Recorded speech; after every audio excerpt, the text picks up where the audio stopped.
À présent, on va passer à notre sujet principal qui concerne le développement actuel du tourisme en Égypte qui reprend enfin son souffle. Rappelons que, à présent, l'Égypte témoigne d'une relance intégrale du secteur du tourisme au cours de la dernière période en diversifiant les destinations touristiques et surtout le tourisme de safari ou le tourisme de désert. Cette reprise intervient après un arrêt de 8 ans. En effet, la région la plus célèbre par ce genre de tourisme est celle du canon coloré au Sinaï, composé d'une série de montagnes caractérisées par des roches rares de couleurs vives et multiples.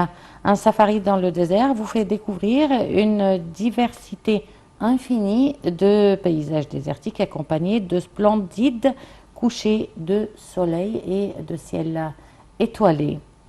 On peut marcher parmi les maisons en terre et les ruines antiques dans les oasis du désert égyptien.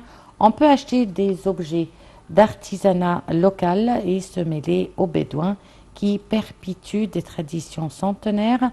Le désert égyptien est l'un de ces endroits mystiques où les pratiques de vie régulières sont suspendues ou absentes, un endroit où l'accès à l'eau est tout et où la propriété de la terre n'en est rien. Pour parler de cela, nous avons en ligne M. Hazem Hassan, expert en tourisme. Bonjour. Bonjour. Alors, dites-nous tout d'abord, après 8 ans d'arrêt, comment reprend le tourisme du désert et comment a-t-il été affecté pendant ces 8 ans et les répercussions de ces 8 ans, comment se reflètent-elles sur son action aujourd'hui? Bien sûr, quand on voit le tourisme de safari ou le tourisme du désert, on trouve que c'était assez actif. Et on avait vraiment l'espoir de développer justement ce genre de tourisme très intéressant qui attire beaucoup de nationalités et surtout ici en Égypte qui attire les Européens.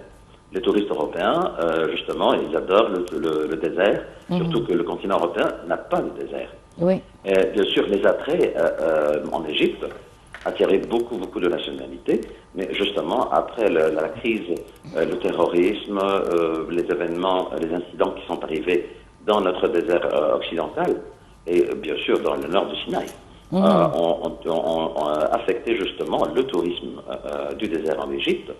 Et il fallait que la police et l'armée arrivent à installer la sécurité dans la région désertique de l'Égypte. Bien sûr, ça nous a pris du temps. Là, bien sûr, quand on regarde le fait que 8 ans d'arrêt, bien sûr, beaucoup de gens qui travaillaient dans ce genre de tourisme ont arrêté. Justement, des autres qui travaillaient, par exemple, les chauffeurs qui possèdent justement leur voiture en 4x4, Oui. ils n'ont pas entretenu leur voiture. Beaucoup d'hôtels qui étaient ouverts dans les oasis sont fermés, puisqu'il n'y avait pas de business, il n'y avait pas de travail. Alors maintenant, tout reprend. Et surtout qu'aujourd'hui, l'État égyptien a fait le nécessaire, justement, en vérifiant justement les voitures en 4x4 Oui. qui sont possédées par les habitants des oasis. Et là, donc, bien surveiller les routes désertiques et justement appeler justement les gens qui ont des hôtels et qui ont des business touristiques dans les oasis pour rouvrir leurs portes devant le mouvement touristique attendu. Alors là, toutes les précautions et les mesures prises de la part de l'État sont maintenant devant nous. Justement, il reste une chose, c'est faire le marketing dans les pays, mais cette fois-ci, ça sera non seulement dans les pays européens, mais dans tous les pays du monde. Et là, ça c'est un pas énorme en avant. Bien sûr, c'est exiger la sécurité, l'infrastructure, beaucoup d'autres éléments qui vont inciter les touristes à venir profiter du paysage magnifique et des sites intéressants, soit sur le plan de la nature ou le plan justement des constructions des anciens temples et les sites archéologiques qui se trouvent justement dans le désert. Donc justement, l'impact aujourd'hui des efforts de l'État justement pour faire revivre le tourisme du safari du désert, justement, c'est quelque chose de formidable et on espère et on attend avec impatience le retour très actif justement de ce genre de tourisme. Monsieur Hazem Hassan, alors un safari dans le désert vous fait découvrir une diversité infinie de paysages désertiques. Alors, quels sont les sites, on peut dire, les plus importants où on peut exercer ce type de safari? Bien sûr, on voit d'abord dans le Sinaï, par exemple, on voit effectivement le Kala Canyon, le canyon coloré. On voit justement le Sinaï avec ses richesses, justement dans le désert. On peut faire la traversée de Sainte-Catherine, le côté sud du Sinaï. Il y a vraiment des sites sublimes. On peut aller jusqu'à Sainte-Catherine, le mont Moïse, on va en 4x4. La nature dans le désert du Sinaï est très riche. On regarde justement, on voit un site très important du côté archéologique aussi. C'est les anciennes mines de turquoise, Rabit al-Khed. Ça aussi, c'est un site qui est très intéressant. C'est vrai que la montée n'est pas tout à fait à la portée de tout le monde, justement, mais on trouve des antiquités, des stèles de l'époque du roi Sénéfrou, le père du roi Khéops, qui nous a appris que c'était sur le chemin, justement, des caravanes de l'Égypte ancienne jusqu'au Liban pour chercher le bois de cèdre. On voit justement beaucoup de monuments à ce niveau-là, et on voit que justement ça permet aux touristes qui visitent le Sinaï de découvrir ce désert très très riche, effectivement. Concernant le désert occidental, bien sûr, surtout, on voit que c'est là où se trouvent les célèbres oasis. Donc on voit que il y a bien sûr l'oasis de Siwa, qui est au nord-est du désert et pas très loin justement des frontières libyennes. On voit que cette oasis est connue par ses sources d'eau, le bain de Cléopâtre, l'ancienne ville de Chali, et bien sûr, surtout, le temple de l'oracle d'Amanzus, et l'histoire, la célèbre histoire de ce temple, quand Bise, le roi persan, il a essayé d'atteindre cette ville, cette oasis ou ce temple pour le détruire, le démolir, mais justement, il était battu par l'armée égyptienne avant qu'ils arrivent à atteindre justement le temple. Oui. Et justement, Alexandre le Grand, après, il est parti pour faire son couronnement et qu'il soit nommé le fils d'Amanzus. Et c'est comme ça qu'il était appelé le roi d'Égypte et le libérateur d'Égypte des Persans.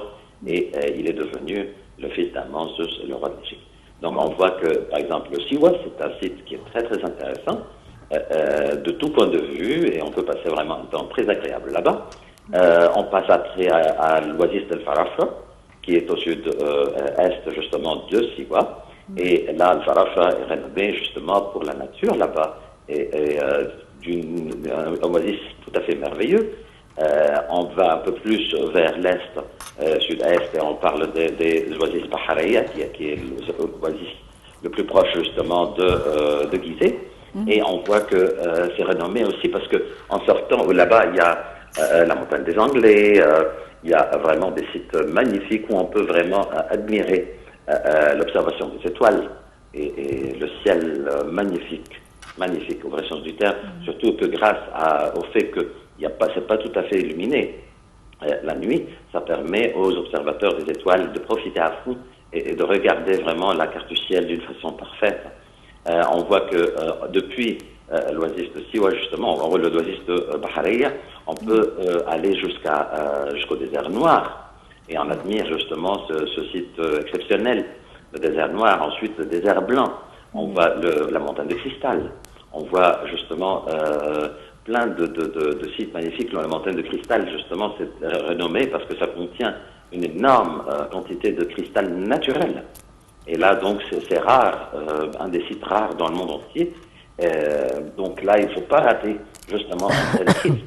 On continue et on voit, justement, le reste du chemin, en passant par El Agabat, qui est une terre rocheuse, justement, extraordinaire. Et on voit, justement, des traces, justement, de fossiles qui sont devenus des pierres calcites. Et moi, j'ai vu là-bas, justement, une petite baleine, mais qui est vide de l'intérieur, qui est fossilisée. Ouais. Donc on peut passer à l'intérieur dedans, vraiment des choses mais extrêmement intéressantes qu'on peut admirer et voir lors de ce chemin dans le désert. Ce qui est très très beau et que je dois souligner et remercier justement les tribus de Bédouins qui vivent là-bas, qu'ils travaillent d'une façon bien organisée pour nettoyer et pour rendre toute cette région propre en ramassant tous les sacs en plastique et tous les déchets qui sont laissés par les touristes ou autres, justement pour garder le désert comme une maison propre. Et ça, je l'apprécie et je remercie justement les habitants du désert de la région, de cette région. Nous vous remercions infiniment, Monsieur Hazem Hassan, expert en tourisme, pour ces explications. Et je tiens également à remercier Nermine Noameni. Merci Nermine. Le plaisir était pour moi et merci de nous avoir suivis. Merci à toute l'équipe de la réalisation. On se retrouve donc demain à la même heure avec une nouvelle équipe et agréablement avec la suite de nos programmes.